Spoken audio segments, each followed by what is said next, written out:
Welcome sa Durs 2.0. Fresh at nagbabagang happenings ba ang hanap mo? Mga padabarkads man yan o mga trending topics? Pues, sagutan natin yan. Kaya naman isubscribe nyo na ang ating channel para sa mga nagbabagang balita everyday.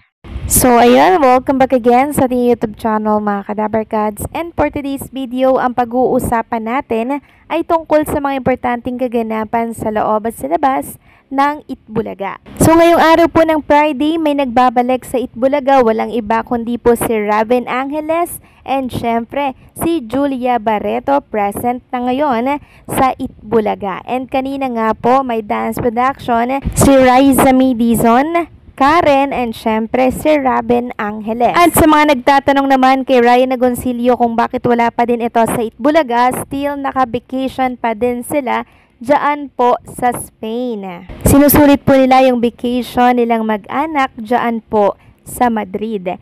And syempre, ang Itbulaga mga kadabarkads ay nandito po sa Barangay Pasong Putik, Novaliches, Quezon City. So meron din pong nagbabalik dito sa Sugod Bahay.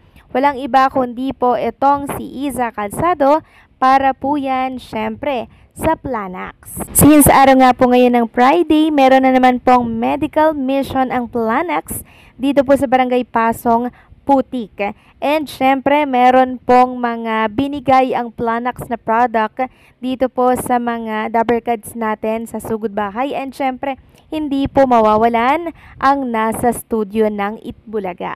So, bali tatlo po ang nagbalik ngayon dito sa Itbulaga ngayong araw po ng Friday. And also, meron pa pala mga kadabarkads, Throwback Friday pala ngayon para po yan sa 10 years anniversary ni Maine Mendoza dito po yan sa Itbulaga. At bilang parte nga ng anibersaryo niya, polka dots na color red ang suot ni Maine Mendoza katulad po ng apron na suot-suot niya nung time na ginagampanan niya po ang karakter ni Yaya Dab dito po sa barangay. Kaya naman ang buong studio mga kadabarkads, may mga pa-banner sila para po sa anniversary ni Maine Mendoza. Bumati nga po ang mga dabarkads natin dito kay Maine Mendoza. Isa na dito itong direktor na si Direk Pachipay. Sabi niya po kanina kay Maine Mendoza sa post, ang bilis ng panahon. 10 years na agad ang nakalipas pero di ko pa rin malilimutan ang day 1 mo. Marami tayong kwento, problema at chismisan na napagdaanan sa loob ng 10 taon. Sobrang proud ako sa iyo Maine DCM. Happy 10th anniversary. Mahal kita. Alam mo yan. And syempre si Boss Joey De Leon bumati din po kay Maine Mendoza sa kanyang Instagram post. And syempre nagbahagi din siya ng picture niya ngayong araw with Maine Mendoza. Sabi po ni Boss Joey, happy 10th anniversary Mengay. Thanks for putting more life in Itbulaga. So ganyan po kaimportante si Maine Mendoza sa Itbulaga dahil napakalaki po ng naitulong nito sa noontime show. At eto nga po ang gumimbal kanina mga kadabarkads dito po sa Sugod Bahay mga kapatid. Yung pagbati po na binitawan ni Miles Ocampo kay Maine Mendoza kanina nang binati po ni Miles ng happy anniversary si Maine Mendoza. Sabi po ni Miles Ocampo, happy anniversary ate. Pero meron nga po nakapansin na bakit ate lang daw yung tawag kay Maine Mendoza. Samantalang ate sis po ang tawag ni Miles kay Mengay nung time na hindi pa po sila nagkakaroon ng tampuhan. Pero magkaganon pa man, sobrang saya po ng mga dabarkads natin sa live chat po ng Itbulaga dahil nagpansinan na po sila Maine and Miles Ocampo dito po sa live ng Itbulaga. And pakasabi nga po ni Miles Ocampo ng happy anniversary ate. Sabi po ni Maine Mendoza, salamat friend. So, nagkaano na sila, no? Parang nagkausap na po sila mga kadabarkads. So, kahit hindi pa po masyadong okay, at least, 'di ba, nagkakaroon po ng progress yung kanilang pagkakaayos. And alam niyo po mga kadabarkads, sinubukan na po pala ni Paulo Ballesteros at Alan Kay na pag-ayusin itong si Maine and Miles Ocampo maging etong mga boses po ni na Maine and Miles Ocampo, which is itong AAA Sabi nga dito, veteran hosts like Paula Ballesteros and Alan Kay have reportedly tried to mediate the situation behind the scenes. Some claim that even bosses of AAA po yan have urged the two to reconcile, fearing that backstage tension could impact the show reputation. A staff member shared, "This is not the first time we've seen conflict, but this is different.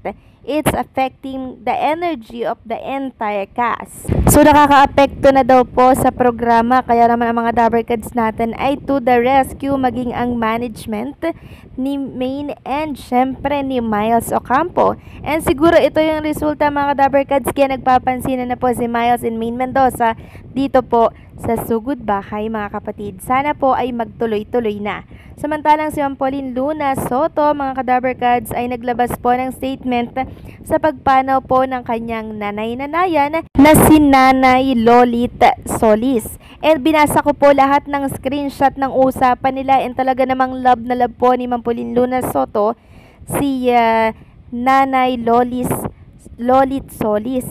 So, lagi po silang nagkakamustahan at nagbabatian po once na meron pong mga importanteng occasion. And syempre, binisita rin po pala ni Bibi Mochi itong si Manay Lolit Solis. So, dinala po ni Ma'am Pauline Luna Soto doon. And eto nga po yung statement ni Ma'am Pauline Luna Soto. Sabi niya, "My dear nanay, I wish the world saw you how your alaga saw you.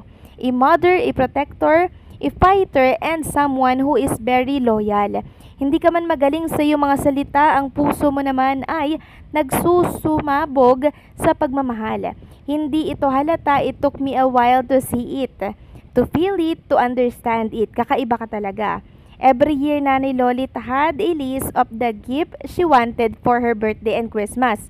That list hardly changed, and it made me wonder what she did to all those things she asked for. Sa akin, she would ask for lechon for both occasions, and napapaisip talaga ako kung paano niya uubusin yung lechon mag-isa. Yun pala, every time her birthday and Christmas came, she would open her door to people to come eat and feast and celebrate life with her. Lahat ng mga TV, gadget, appliances that she would ask for from her alagas, she would donate it to people who needed it. In short, lahat ng hinaharbat niya ay hindi para sa kanya, hindi lang halata, but she had a very big heart.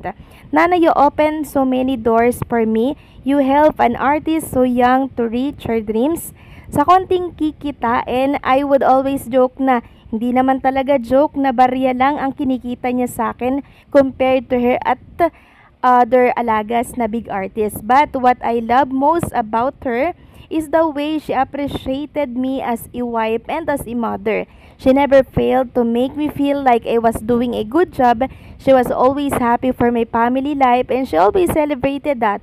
She loved my husband, my children, even from afar, and would always tell me so I won't forget. She was so proud of me when I became a wife and a mother, the best years of my life, and for that I am truly, truly grateful.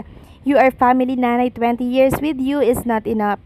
It breaks my heart that you have left us, but I find comfort in the fact that you are now happy, at peace, and pain-free. So, ito po yung nakakaiyak na statement ni Ma'am Pauline Luna Soto para po kay Nanay Lolit Solis. Muli, ang buong Dabbercats po ay nakikiramay sa pamilya po na naiwan ni Nanay Lolit Solis.